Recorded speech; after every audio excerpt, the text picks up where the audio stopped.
ଏବେ ତ କଣ୍ଟିନ୍ୟୁअसली ଖରା ବର୍ଷା ଚାଲିଛି ସେଥିପାଇଁ ଏଇ ଛତୁ ଫୁଟିଲାଣି। ଏଇ କିଛି ଦିନ ହେଲା ମାର୍କେଟକୁ ଆସିଛି କିନ୍ତୁ ମୋ ନଜରରେ ପଡ଼ିନଥିଲା। ଛାଡ଼ିବା ପାଇଁ ଛୁଆକୁ ମୁଁ ୟାଙ୍କ ସହିତ ଯାଇଥିଲି ତ ମୋ ନଜରରେ ଯେତେବେଳେ ପଡ଼ିଗଲା ମୁଁ ୟାକୁ ନେଇକି ଚାଲି ଆସିଲି ଘରକୁ। ଆଉ ଏଇଟାକୁ ଖାଇବା ପାଇଁ ବହୁତ ଭଲ ଲାଗେ। ୟାକୁ ସିନା ସଫା ପରିଷ୍କାର କରିବା ପାଇଁ ବହୁତ କଷ୍ଟ କିନ୍ତୁ ଖାଇବା ପାଇଁ ବହୁତ ଭଲ ଲାଗେ। ସବୁ ଛତୁ ଭଲ ଲାଗେ ଖାଇବା ପାଇଁ, ଯେଉଁଗୁଡ଼ା ଖାଇବା ଉପଯୋଗୀ ମୋତେ ଭଲ ଲାଗେ, କିନ୍ତୁ ମୋତେ ଏଇ ଛତୁଟା ବେଶୀ ଭଲ ଲାଗେ।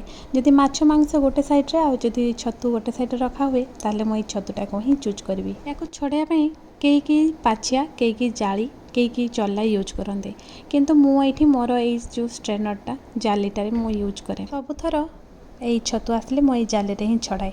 ଆଉ ଏଇ ଜାଲିରେ ବହୁତ ଭଲ ଭାବରେ ଛାଡ଼ିଯାଏ, ବାଲି ନଥାଏ କହିଲେ ଚଳେ। ଆଉ ମୁଁ ଯେତେବେଳେ ଛୋଟ ଥିଲି ସେତେବେଳେ ମୋ ମା ପାଛିଆରେ ଗୋଟେ ଏଇଗୁଡ଼ା ସବୁ ଛଡ଼ଉଥିଲେ।